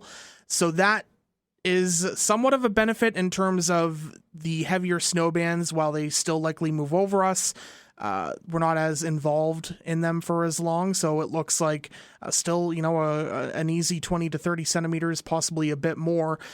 Where there's a bit more uncertainty, either, if depending on where you're listening from, parts of the Annapolis Valley along the Bay of Fundy and into parts of, say, Cumberland County. That shift east could mean a lighter snowfall event for them, where perhaps amounts are less than 20 centimeters, whereas the guidance this time yesterday was indicating perhaps, a more widespread event, because similar to this one that just came through on Monday, it was a widespread 20 to 40 centimeters across the entire province. This looks like, with it trending a bit farther east of Sable, that we could see those lighter snowfall amounts in a very narrow corridor through the valley and parts of Cumberland, but it looks like much of the province generally 20 to 30 centimeters, with some areas likely to exceed 30 centimeters. Just where, I think we'll fine tune, when I look at the guidance this afternoon and certainly through the weekend, just because it has been wobbling a bit back and forth.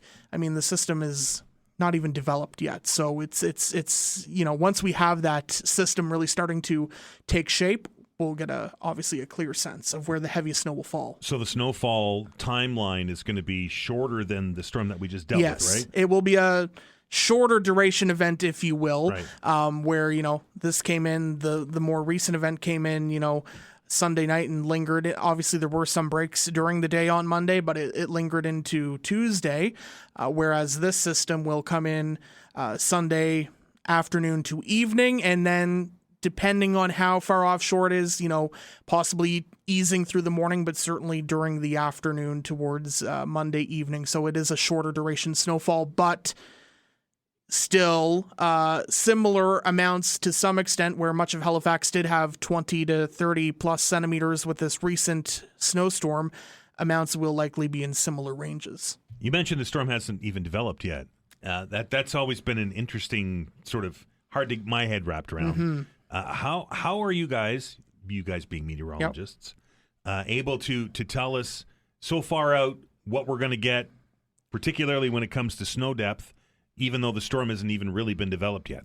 Well, I mean, each meteorologist has their own techniques, and personally, I don't like to go into the more specifics of snowfall until we're kind of in that 3-day window, because that's when things really do start to solidify. Obviously, if you have a phone, like, say, the Weather Network app on your phone, you've been seeing this since last Monday when I was already fielding questions about, is there really another 20 to 40 centimeters coming on Monday? Because that's what their phone app was showing. I mean, when you take a weather model, you take what's happening out there right now. They put up weather balloons and they collect data from airplanes and cargo ships, and they ingest that all into the supercomputers to spit out how they think the current state of the atmosphere will change over time. So obviously, the weather models, as they progress with time, are showing the possibility of the storm system developing off the East Coast and moving in. Like, there's been fair agreement on the storm system itself taking shape off the eastern seaboard and coming up into the region really for most of the week. But obviously, with many systems, but especially in the wintertime, the track is just so key, because it's the difference of heavy snowfall or a lighter snowfall, or in some cases, whether it's all snow, you get into some mixing, or changes over to rain, as we know. So, that's where the uncertainty comes in. You start looking at the trends, 5 to 7 days out, and then you really start honing in on the specific details as it draws closer. Obviously, the models are just working off the data they have, taking samples of perhaps where the original piece of energy is starting to form early in the week. But, obviously you really rely on that system taking shape, which it will be into and during this weekend. And then once the models have that data, then you really start to get a better picture. I mean, you can look at obviously model trends and see what they're showing, but obviously personally and generally with weather, you usually see the specific details kind of reserved for that 3-day window. I mean, it's the same with, say, hurricanes, where the track is so dependent and you see a lot of fluctuation. That cone of indecision, right? Well, right. I mean, obviously with weather models, beyond 7 days, you're really starting to get I don't want to call it fantasy land beyond 7 days, but, the accuracy of a weather model significantly decreases. What weather models are good for in the longer term, say in a 2-week or even upwards of a month, are general trends. Will we see colder air moving in for a period? General trends on, temperature and storm tracks. It's within that 7-day window where you're identifying these potential systems, and then as the days get closer, you're really narrowing in on the specifics. And two, weather models, the global models go out, upwards of 2 weeks on some, but the high resolution models, some only go out 48 hours up to, perhaps 84 hours. So you're also then getting that higher resolution data, which we're starting to get coming in now to make your forecast decisions too. And models are just one aspect of it. You're not just looking at the model and saying, oh, it says this, that's what I'm going with. You have to account for, okay, where's the agreement with the guidance, and then taking what you know about storms of a similar nature, local aspects like, okay, what direction is the wind coming in, and what has that been known to do here in Halifax or inland, for example, right? So you're taking, the models are a guide, spitting out obviously scenarios that a lot of people now have access to. You can get weather model data very easily on your phone, but obviously my job as a meteorologist and meteorologists around the city is interpreting that data and then using what we know about things like terrain and temperature and making a forecast based on how you think it will unfold. So forecasting the weather is a tricky business. It can be. It definitely can be. The sunnier stretches are easier than these stormy ones, but it's a good challenge. Nova Scotia's weather prognosticator is stepping up to the plate on Monday. Yes, Shubenacadie Sam will make her prediction.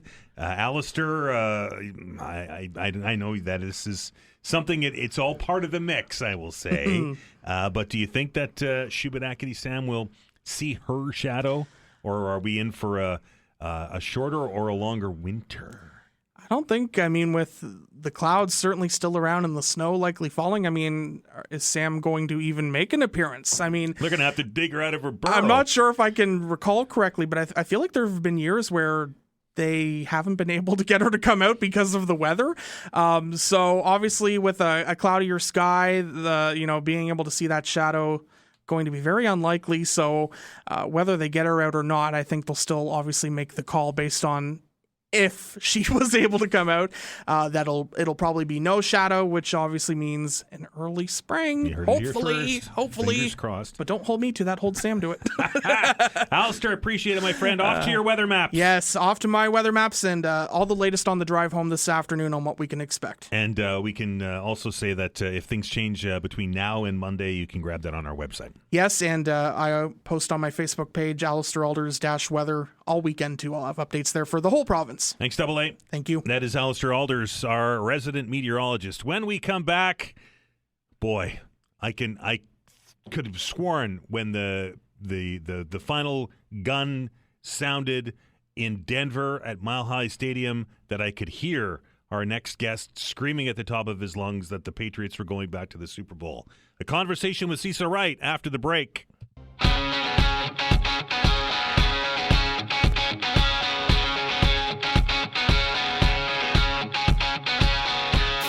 All right, welcome back.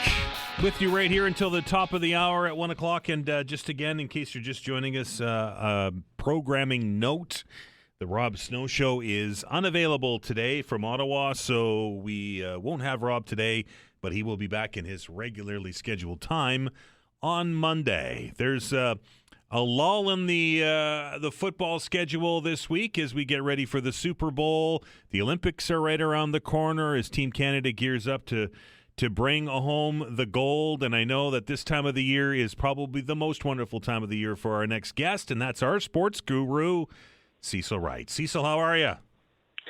Oh, I don't think I could be any better.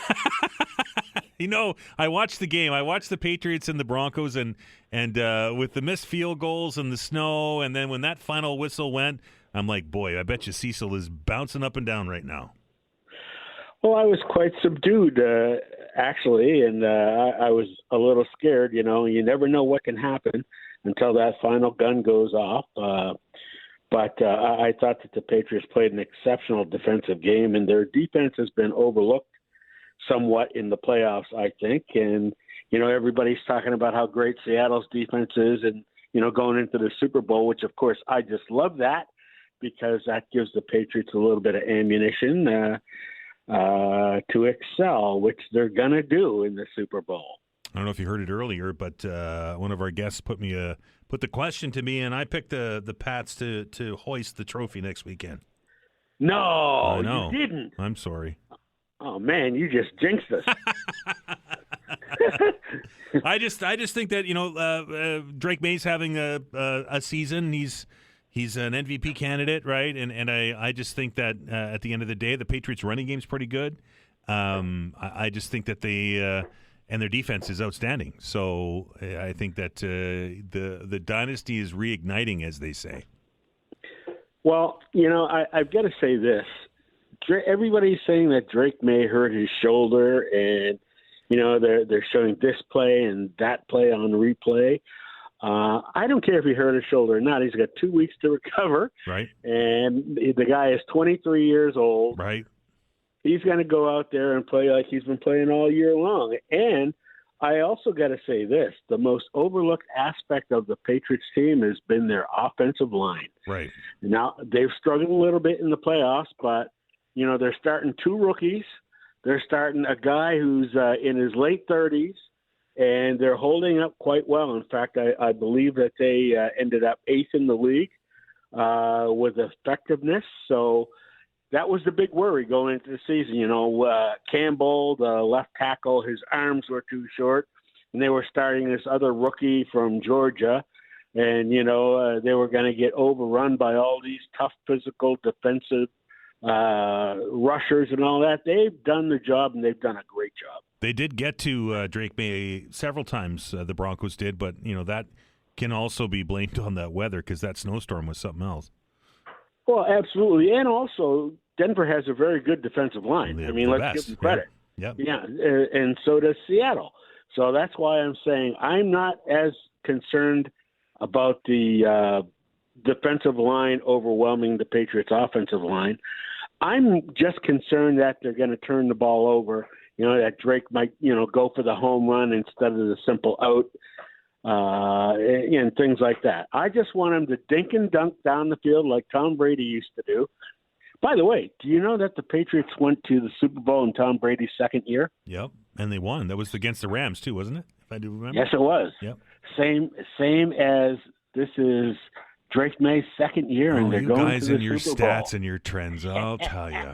Anyway, Cecil, I want to ask you about the snub that Bill Belichick was left off the first ballot All-Star Hall of Fame entry. That has certainly lit up the league. Well, it's ridiculous. It is. How can you have the man with most Super Bowls, 8 in total, 2 as a defensive coordinator with the Giants? You see everybody is coming out of the woodwork now saying how ridiculous it is. And they're asking questions. So does that mean that Rob Gronkowski and Tom Brady aren't going to be elected in their first year of eligibility as well because they were on the team that was coached by Belichick? I mean, it's ridiculous. He should be in there, and it shouldn't even be a question. In fact, I believe that they're going to re-examine the whole thing. And, if they don't put him in this year, he's definitely in next year. Yeah, this always is a concern to me when we have people that are responsible for electing people to the Hall of Fame that choose to use that vote as some kind of statement. It's remember Robbie Alomar and the spitting thing. Like, come on, really?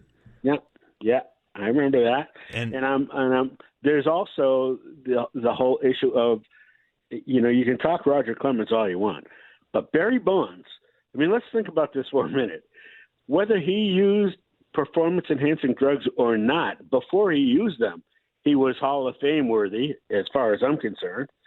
Now, having used them, and he has never admitted using them, but I think you could take a look at him and realize that there was some change. Based off of his statistics alone, he deserves to be in there. Same with Clemens and others. Right. And back to Bill Belichick for a second, Cecil, and I know you'll get a charge out of this one. I think that that Belichick should have been a first ballot Hall of Famer because not only did he win 8 championships and was responsible for cultivating Tom Brady and Rob Gronkowski, and the list goes on and on and on. He also took the Cleveland Browns as a head coach to a playoff game and won, so that should put you in the Hall of Fame no matter what. Well, he certainly did, and he took his lumps in Cleveland. He did. The fans there were a little hard on Billy Boy. Yeah. But, that probably helped him out as a coach, and he went on from there and did some great things. You got it. I just hope that, they reverse their decision and take another look at it. Cecil, Olympics next week, you going to watch? You know it. Right. Absolutely. And I'll especially be watching hockey. Well, for sure. Now that the rink's okay. Yeah. Team Canada with the Cole Harbour connection there are certainly a favorite. Do you think they got enough on that squad to hoist the gold medal? Do they? Yes, they do. Will they? I'm not sure. Don't overlook the Americans and some of the Team Sweden. Right. These guys they're all good. They're all stacked with all stars all over the place. But that's one reason why I'll be watching, because this could be a memorable event this year. And of course, very quickly, Scotty's Tournament of Hearts, 2 Nova Scotia teams into the playoff round. That's going to be good for curling here in this province. Listen, I watched that game yesterday. Wasn't that a shot? Wow. Oh, my goodness gracious.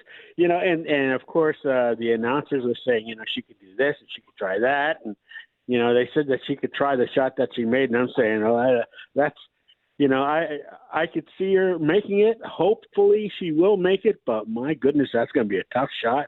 And didn't she come down and boom, beautiful. Yeah. Cecil, enjoy the week off and Super Bowl week next week.